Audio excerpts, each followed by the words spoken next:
क्या है आध्यात्म?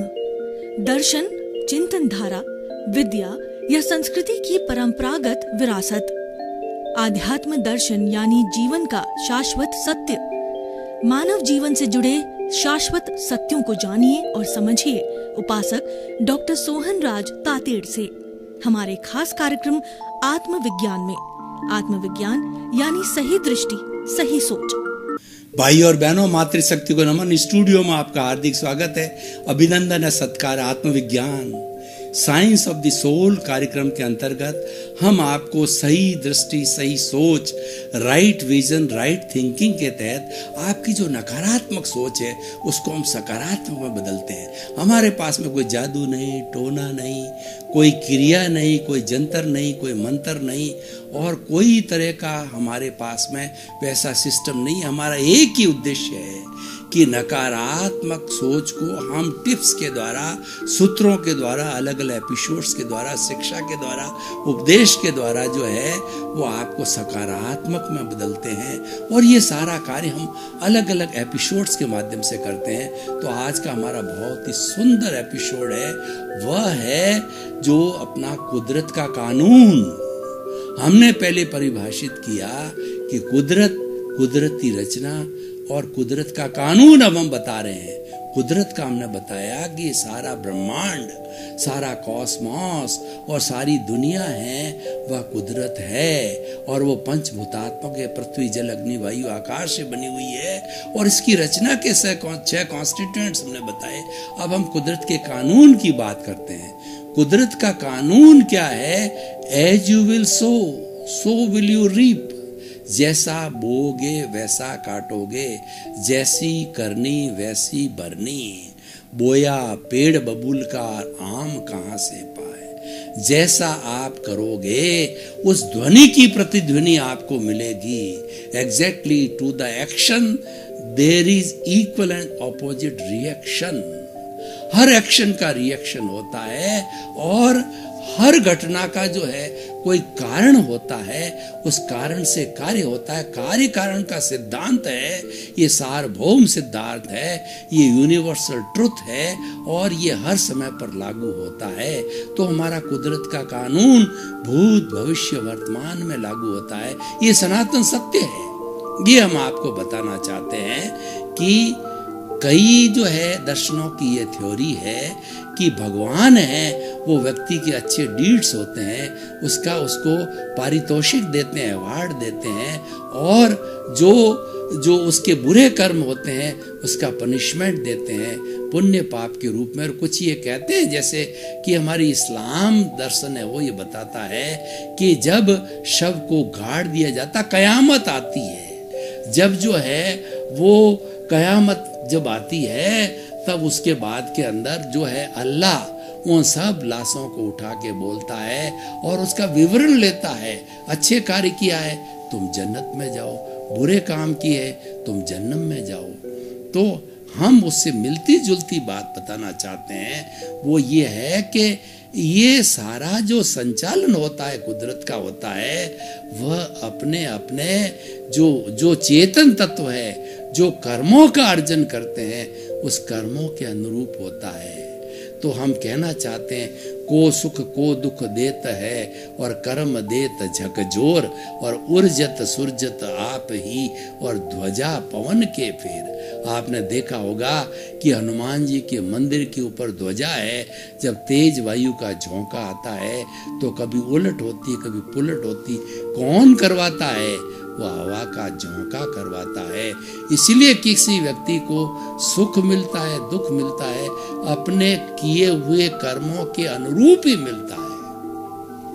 इस पूरी सृष्टि में अगर हम 33 करोड़ देवी देवताओं को भी मानते हैं तो ऐसा कोई पावरफुल देवी देवता नहीं है जो कि आपको सुख दे सके और कोई भी ऐसा पावरफुल जो है वो देवता नहीं है जो आपको दुख दे सकते। आप किए हुए कर्मों का जब उदय भाव आता है, जब प्रारब्ध होता है उसके अनुरूप ही किए गए डीड्स के अनुरूप ही आपको सुख मिलता है, दुख मिलता है, और वैसी वैसी आपकी अनुभूतियां होती है। पूर्व जन्म के अंदर जो आपने कर्म बीज डाले हैं, जैसे भाव कर्म किए हैं, वो भाव कर्म कर्म बीज है, वो इस जन्म के अंदर द्रव्य कर्म बनते हैं, कर्म फल बनता है, और उस कर्म फल से आपको सुख और दुख की अनुभूति होती है। मैं आपको एक सटीक जो है इसका कुदरती कानून का जो एक उदाहरण देना चाहता हूँ।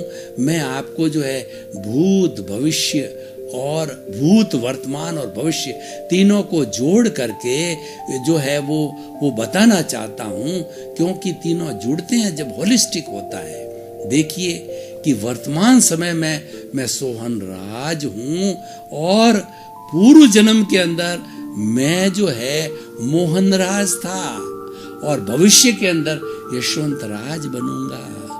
तो मोहन राज ने जैसे जैसे भाव कर्म किए भूतकाल के अंदर, और कर्म बीज डाले, और वो भाव कर्म जो है, जो ही मोहन राज तो चला गया शरीर, लेकिन वो भाव कर्म है इस जन्म में, उस भाव कर्म जो द्रव्य कर्म में जन्म लेते ही कन्वर्ट हो गए, इस सोहन राज उन द्रव्य कर्मों को भुगत रहा है। मूल रूप से वो 8 कर्म है, ज्ञानावर्णीय, दर्शनावर्णीय, वेदनीय, मोहनीय, आयुष्य, नाम, गोत्र, अंतराय। इसमें से 4 ये तो 8 तो मूल कर्म है, और इसकी उत्तर प्रकृतियां हैं वो 148 तरह की। इसका क्लासिफिकेशन है, वो लंबा विषय हो जाएगा, मैं उसमें नहीं जाना चाहता। तो 8 मूल कर्म और 148 उत्तर प्रकृतियां, यही व्यक्ति को सुख दुख की अनुभूति कराती है। इसमें 4 तो घाती कर्म है। घाती कर्म का अर्थ होगा वो आत्मा की घात करते हैं, आत्मा का गला घोंटते हैं। कौन से?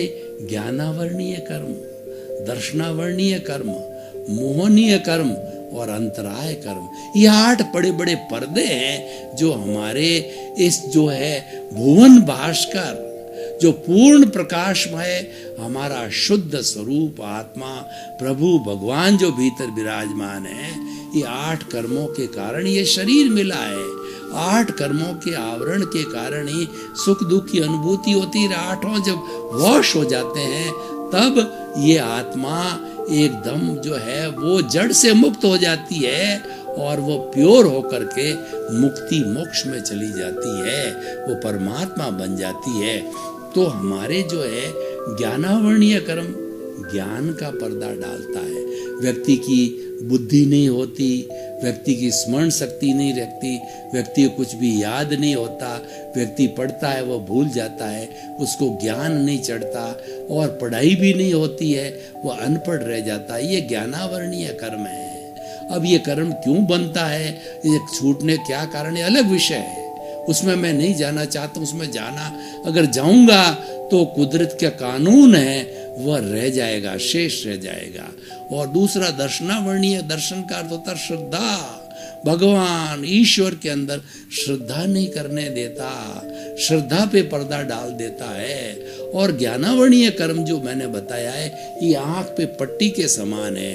पट्टी बनी आदमी अंधा हो जाता है, ज्ञानावर्णीय कर्म में अंधे रूप में होता है। दर्शनावर्णीय कर्म जो है, भगवान के मंदिर के सामने पुजारी ने पर्दा डाल रखा, इसलिए भगवान के दर्शन नहीं होते। दर्शनावर्णीय कर्म जो है उस ये पर्दे के समान होता है, ये जो हमें अनुभूति नहीं करना देता। और तीसरा मोहनीय कर्म होते हैं, शराबी की तरह होता है। शराबी होता है, शराब पीने के पान में वो नाली के अंदर पड़ जाता है, रोड पे चला जाता है, कोई उसका पॉकेट मार लेता है, घड़ी मार लेता है, और उसको कुछ मालूम नहीं है, वो कोई भी उसको गाड़ी भी कुछ सकती है और घर भी आ जाता है, तो बेभान रहता है, उसको पता नहीं रहता है कि सामने मेरी माँ है कि पत्नी है कि बेटी है। वो अनर्गल बोलता रहता है, किसको क्या बोलना चाहिए नहीं बोलना चाहिए वह भी उसको ध्यान नहीं रहता है। ये सेनापति है। मोहनीय कर्म शराबी की तरह सेनापति है, इसको जीत लिया जाता है तो बाकी के 7 कर्म हल्के हो जाते हैं। और चौथा अंतराय कर्म है। अंतराय का मतलब बाधा। ये जो है एक ट्रेजरर के समान है। ये जो है कैसे कि पुराने जमाने में राजा के जो है वो जो है कोषाध्यक्ष हुआ करते थे। कोषाध्यक्ष नहीं है, राजा ने जो है वह बिल हमारा पास कर दिया। हमारी बैंक को देखिए, कैशियर नहीं है, हमारे पास चेक है, हमारे पास में बैलेंस है, लेकिन पैसा देने वाला नहीं है। ये ऑब्स्टेकल है, ये बाधा है। ये बाधा क्यों आती है? ये बाधा जब टूटती है तब या ज्ञानावरणीय दर्शनावरणीय मोहनीय टूटता है तो ऑटोमेटिकली बाधा हो जाती है। और ये बाधा जो है टूटती है तो ये भी टूटते हैं, ये सब जुड़े हुए हैं। बाधा तीनों से जुड़े हुए होती है बाधा। ये बाधा तोड़ती भी है और बाधा इन तीनों को मुक्त करती है। तो चारों जो है ये घाती कर्म है। और उसके बाद में चार जो है अघाती कर्म, हर तरीके का अलग अलग शरीर है। नरगति, तिरंज गति, मनुष्य गति, देव गति, एकेंद्रिय, द्विंद्रिय, त्रिंद्रिय, चतुरेंद्रिय, पंचेंद्रिय, सब के अलग अलग शरीर के अलग अलग जो है अघाती कर्म होता है। वो शरीर से जुड़ा होता है। बिल्ली का अघाती अलग है, मनुष्य का अघाती अलग है। तो क्या होता है कि वेदनीय कर्म शरीर में वेदना पैदा करता है और आयुष्य कर्म है वह चार हमारी गति है। नर गति, तिरंज गति, मनुष्य गति, देव गति। इन चारों गतियों में एक में जन्म दिलाता है और 60 वर्ष जिएगा, 50 वर्ष जिएगा, उसकी जो है सीमा तय करता है। ये हमारा आयुष्य कर्म है। शुभ होता है, ये चारों शुभ होते हैं, अशुभ भी होता है। हमारा वेदनीय शाताकारी होता है, शुभ होता है, अशाताकारी होता है, अशुभ होता है। और जो वेदनीय और आयुष्य और नाम कर्म होता है, बड़ा कर्म है। पूरा जो है हमारी गति, जाति, इंद्रिय और जो वर्ण, गंध, रस, स्पर्श 108 उसकी प्रकृति है। हमारा 5 इंद्रियों का सिस्टम, हमारी साउंड, ये शुभ अशुभ, यश अपयश, ये सारा जो है तीर्थंकर गोत्र का शुभ बंद होना, ये सारा उससे जुड़ा हुआ नाम कर्म से। गोत्र कर्म सोशल स्टेटस देता है कि अच्छे घर में जन्म लेना, बुरे घर में, शुभ और अशुभ दोनों होता है। जो गरीब के घर में होता है वो अशुभ गोत्र होता है और अच्छे घर में, राजा के घर में, सेठ के घर में होता है वो शुभ गोत्र होता है। तो इस तरीके से ये चारों जो है हमारे घाती है और चारों जो है अघाती कर्म है। ये कर्म के अनुरूप ही हमारा सारा जीवन चलता है। और ये कर्म ही जो है वो कुदरती रचना है, कुदरत का कानून है, उसके अनुरूप जो है ये सारी चीज चलती है। तो मैं क्या कहना चाह रहा था कि कुदरत का कानून क्या है कि पीपा पापन कीजिए अड़गो रहीजे आप, करनी जासी आपरी कुण बेटो कुण बाप। पीपा जी एक बहुत बड़े राजस्थानी कवि हुए हैं। उन्होंने कहा है कि हे जीव, तू जैसा करेगा स्वयं भरेगा, और जब तुम ऊपर जाएगा यम दूत के पास में, तब तू कहेगा मैंने तो मेरे परिवार के लिए पाप किया, बेटे के लिए किया, बेटे के लिए किया, पत्नी के लिए कहा। उन्होंने कहा भैया हंटर तुम्हारे ही पड़ेंगे, वो हंटर में सहभागी नहीं होंगे। इसीलिए पाप करने के पहले सोच लीजिए कि उसका भुगतान तुमको पड़ना पड़ेगा। तुम्हारा बहाना नहीं चलेगा कि मैंने उसके लिए किया, उसके लिए किया। इसीलिए पाप करने के पहले सोचना चाहिए कि हमको करना या नहीं करना। आपके बाल है, बच्चे हैं, परिवार है, घर है, समाज है, अच्छी बात है, लेकिन नैतिकता से चलो, आप धर्म के रास्ते पर चलो तो आपको जो है हो सकता है हमारा रोटी कपड़ा मकान शिक्षा चिकित्सा सुविधाएं ये जो है बहुत बड़ी लेवलिशली नहीं होगी, लेकिन मूल रूप से तो जो हमारे नैतिकता पे चल के हम उसको प्राप्त कर सकते हैं। तो और दूसरी बात क्या है, देखिए कि इसके अंदर एक रियल रिलेटिव का फॉर्मूला भी लागू होता है कि हमारा जो अभी मैंने बताया कि शुद्ध आत्मा स्वरूप है वो प्योर है और इस पर 8 पर्दे बने हुए हैं और ये भीतर विराजमान है। ये सारा कार्बन शरीर है जो मैंने 8 कर्म और 148 प्रकृतियां बताई है। ये कार्बन शरीर है, लिंग शरीर है, ये कॉजल बॉडी है। जिस जन्म के अंदर हमने जैसे जैसे कर्म किए हैं उससे हमारा कॉजल बॉडी घटता है और बढ़ता है। तो मैं आपको जो उदाहरण दे रहा था वो बीच के अंदर रुक गया मेरे कि आज मैं ये भुगत रहा हूँ सोहन राज। तो हम मैं भुगतते भुगतते जैसे कर्म और अर्जन करूंगा, चार्जिंग करूंगा, भाव कर्म अगर डालूंगा तो वो भाव कर्म जो है आगे कर्म बीज बने यशवंतराज को भुगतना पड़ेगा, द्रव्य कर्म बन जाएंगे। और मेरे जो है वो मोहन राज ने किया, तब मेरे लिए वो द्रव्य कर्म आए और मैंने भाव कर्म किए, वो यशवंतराज का भविष्य में आएगा। अब देखिए, मोहन राज, सोहन राज और यशवंत राज तीनों अलग अलग शरीर है, करने वाला कोई, भुगतने वाला कोई, लेकिन इन तीनों समय में जो हाजिरी प्रभु की है वो एक ही है। जन्मन जन्मांतर में हमने कितने ही जो है वो जीवन धारण किए होंगे, जन्म लिए होंगे, हर बार में प्रभु वही है, शुद्ध आत्मा स्वरूप वही है, उसकी हाजिरी से होता है। और हालांकि वो कराता नहीं है, कराता कौन है? कुदरत का कानून कहता है कि जो हमारा भीतर कॉजल बॉडी है, कर्म शरीर है, वही गंगोत्री है, वही मूल सोर्स है, वही करवाता है, और वो जड़ है। ये नए जड़ को खींचता है, जैसे जैसे हम भाव करते हैं वैसे खींचता है और इसको बढ़ाता है। और शुभ प्रवृत्ति करते हैं, अशुभ प्रवृत्ति करते हैं, अशुभ से खींचता है, शुभ प्रवृत्ति से पुण्य होता है, अशुभ प्रवृत्ति से पाप होता है। ये चलता रहो। एक तीसरी होती है शुद्ध प्रवृत्ति। शुद्ध प्रवृत्ति केवल इंसान कर सकता है। कौन सा इंसान? जिसके पास ज्ञान है, जिसके पास के अंदर जो अंतरात्मा बन गया, वह जो है शुद्ध प्रवृत्ति करता है। शुभ और अशुभ से हट करके वह शुद्ध प्रवृत्ति करता है, वो उसका रियल पुरुषार्थ है। और वह क्योंकि ज्ञान देने के बाद के अंदर अंतरात्मा बनने के बाद में वो पुरुष बन गया।